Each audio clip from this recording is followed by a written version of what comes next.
Buenos días. Buenos días. Feliz sábado. Qué bueno es alabar el nombre de Dios, ¿right? Claro que sí, lo sabemos. Y cuánto nos hace falta siempre el poder reunirnos y poder disfrutar de lo que es el contacto con nuestro Dios. En esta mañana la lección para jóvenes es la número 3, correspondiente para este sábado. Vamos a ver quién sabe de qué está hablando la lección de jóvenes, del trimestre pasado a este trimestre. Está hablando de los milagros de Jesús, una sucesión del trimestre pasado hacia este, y en esta mañana la lección trata sobre uno de los milagros de Jesús más importantes, uno de los milagros de Jesús que marca un antes y un después en la vida de Jesús. O sea, es cuando Jesús empieza a ser más perseguido por las personas que se supone que debiera de ser más aplaudido. Y el título de ella es ¿Quieres recobrar la salud? Y cuando nos vamos a esa pregunta, ¿en qué pensamos? ¿En qué personaje pensamos? ¿Quieres recobrar la salud? Se llama el título, tiene el título. ¿En qué persona, a quién Jesús le dijo, ¿quieres recobrar la salud? El paralítico de Betesda. En el capítulo 5 empieza a narrar esta historia de Juan capítulo 5, y empieza a decir que había una celebración, había una fiesta judía de Pascua, bien conocida por los judíos, y sucesivamente a eso, Jesús, entre la multitud, mientras caminaba, se acerca a un estanque llamado, el estanque ¿de qué? De Betesda. Pero ese estanque cada cierto tiempo tenía algo peculiar. Un milagro pasaba. ¿Qué pasaba? Un ángel movía las aguas y el primero que estuviera ahí, ¿qué pasaba? Se sanaba. Entonces había un personaje que tenía ¿cuántos años haciendo eso? 38 largos años, dice una canción, ¿eh? Hacían 38 largos años. Imagínense 38 largos años, contándolo es mucho. Cuando empiezan a contar un cumpleaños, empieza a contar de 1 a 36, la gente se cansa y empiezan a cortarlo de 10 en 10. ¿Sí o no? Imagínense vivir 38 largos años arrastrándose en el polvo. 38 largos años intentando que un milagro pase. Pero era muy difícil, ¿por qué? Porque imagínense, es como una competencia de usted a pie y una gente a caballo, ¿sí o no? No es pareja. Una persona que no puede caminar y un grupete de gente caminando. Tal vez había personas con flujo de sangre, tal vez había personas con problemas mentales, pero estas personas podían caminar. Pero había un detalle mucho más importante. Esa persona parece que no tenía amistades, ¿sí o no? Parece que había perdido toda amistad. Porque si nos damos cuenta, hay un suceso más o menos parecido de una persona paralítica, una persona que no podía caminar y que estaba en camilla. ¿Y qué pasó con esa persona? ¿Él solo decidió hacerlo? No. ¿Qué pasó con esa persona? Los amigos. Tuvo amigos. ¿Cuál es? Toma ahí.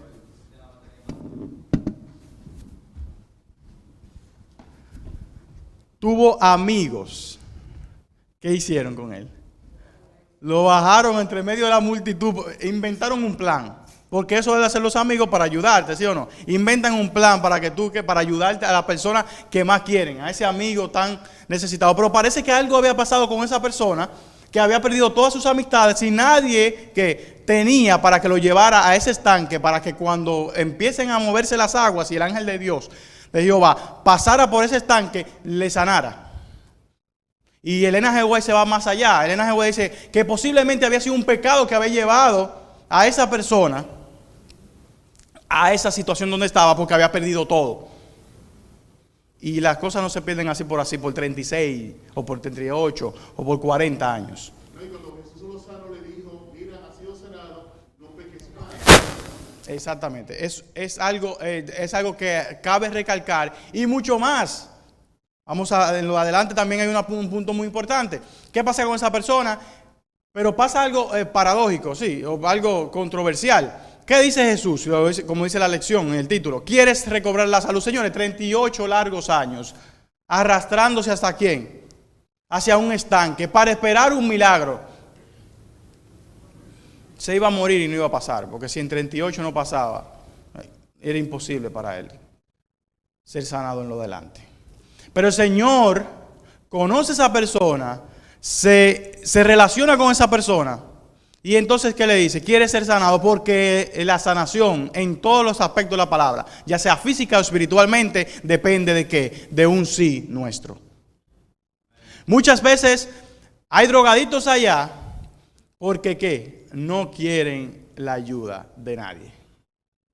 Puede ser el caso de que esa persona por 38 largos años hubiese perdido todo porque había que ignorado a sus amistades, había olvidado a sus familiares, se había ido por completo a una situación que dice la lección, y puede ser que sí, se haya acomodado porque la persona le daban, porque la persona le suplían ciertas necesidades, y él se había acomodado en su situación. Puede ser, no soy quien va a juzgarlo, pero es una especulación. Pero ¿qué pasó? El Señor le hace la pregunta.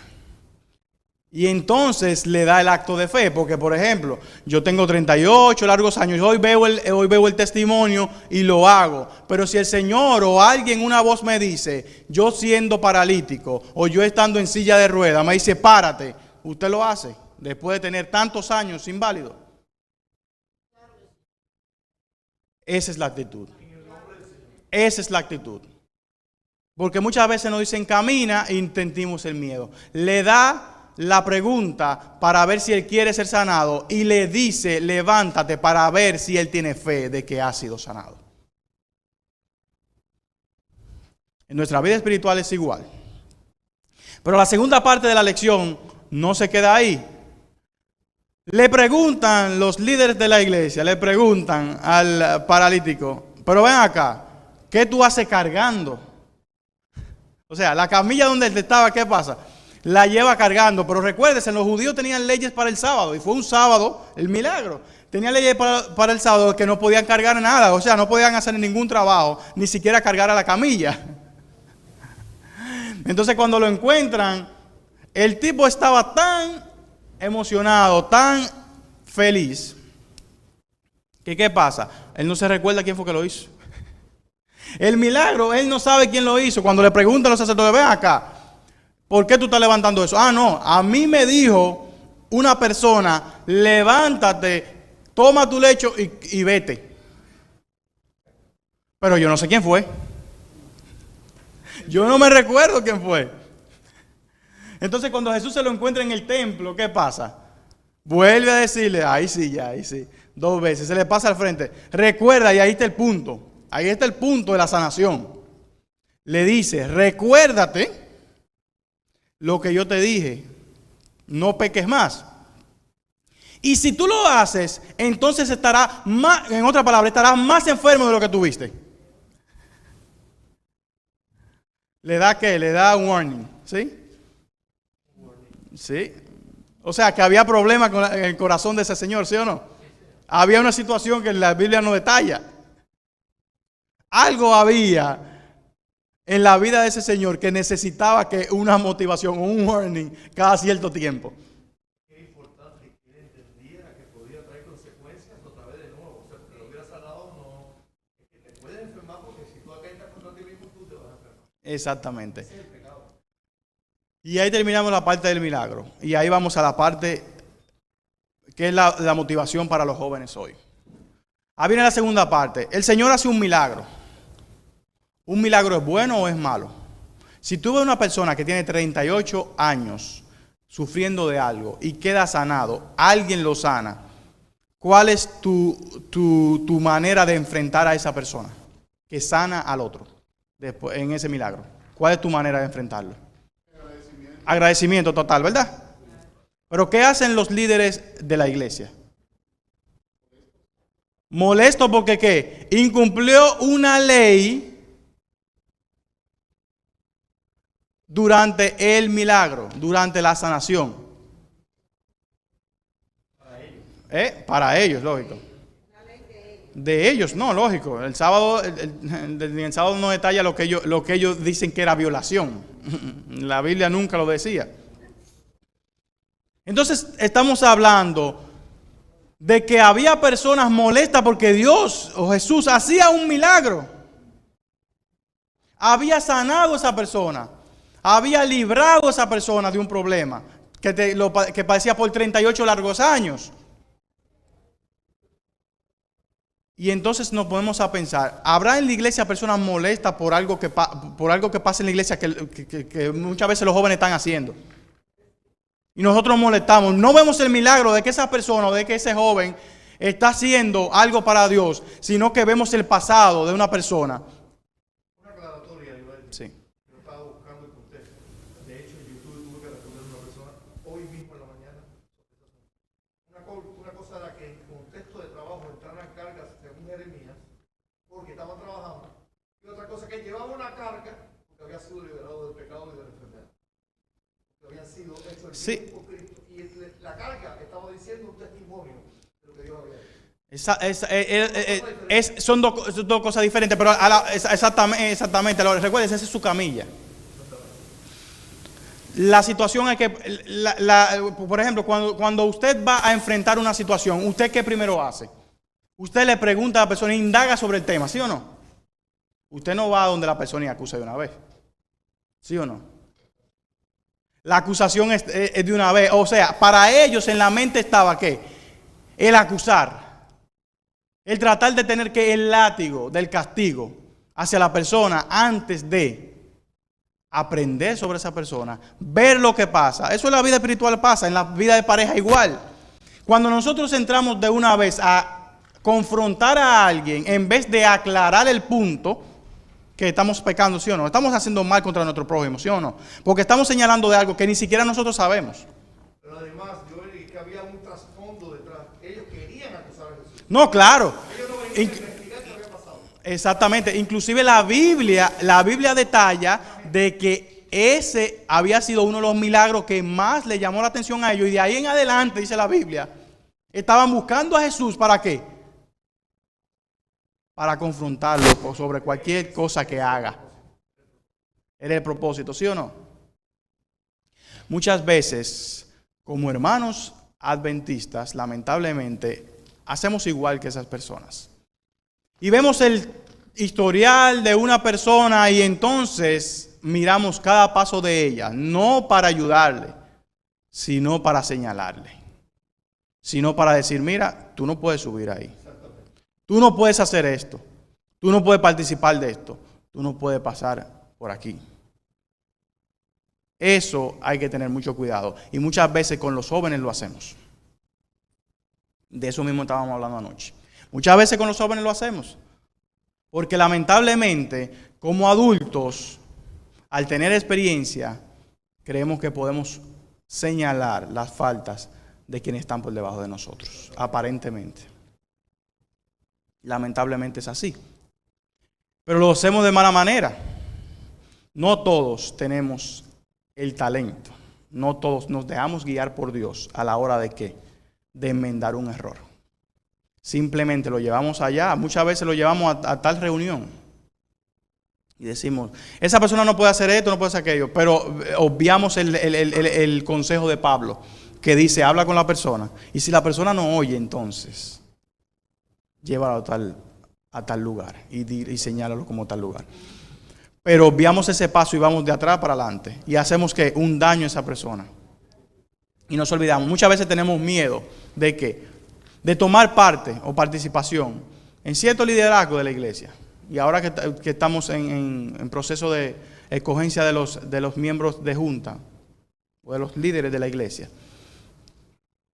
Muchas veces tenemos miedo de desarrollar nuestros talentos porque tenemos a alguien o tenemos a algo que nos señala por lo que nosotros hicimos hace 20 años, lamentablemente. Pero el Señor, ¿qué hace? El Señor paró los milagros o siguió su camino, ¿sí o no? ¿Qué hizo Jesús? Jesús siguió sanando. ¿Qué pasó? Jesús siguió ¿qué? Haciendo el bien. ¿Y quién es Jesús? ¿Cambió la historia, sí o no? Un antes y un después en la vida del ser humano. Un antes y un después en la vida de la mujer de flujo de sangre. Un antes y un después en la vida del ciego. Un antes y un después en la vida del paralítico. ¿Es un antes y un después en la vida tuya? Pues entonces no seamos fariseos. No seamos como los líderes de ese tiempo. Cambiemos el plan de salvación que nosotros hoy tenemos. Y es el de enmendar, el de ayudar, el de levantar al caído. Si sabemos que hay un joven que está en turbulencia, no vayamos allá primero señalándole el pecado. Primero démosle ánimo y levantémosle. Y él sabrá y él entenderá que la acción que hizo fue un error y que necesita ir a los pies de Jesús. Ojalá que nosotros seamos reparadores de portillos y que podamos pensar de que Dios y Jesús nos dio un ejemplo, nos dio un manual de cómo actuar en situaciones en las cuales nosotros no sabemos manejar, pero el manual está aquí. Pablo nos los dice, Jesús nos los demostró por medio del milagro, por medio de acciones. Nosotros simplemente debemos coger aquí, miren. Y yo sé que somos muchas veces energéticos y queremos cortar el error de una vez, de raíz. Pero si fuera así, entonces no hubiera ninguno de nosotros estuviéramos aquí. Porque todos pecamos y que todos estamos destituidos de la gracia de Dios. Y por ende, por nosotros, por nuestras cuentas, no merecemos nada de Dios. Pero Dios nos llama y nos señala.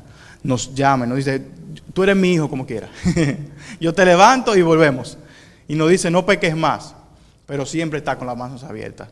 Amén. Para levantarnos y ayudarnos. Que el Señor nos bendiga en esta mañana, que podamos cada día aprender más, que podamos también estudiar, muy interesante, porque podemos ver el ministerio de Jesucristo aquí en la tierra por medio de la sanación en este trimestre, para los jóvenes y para todos nosotros.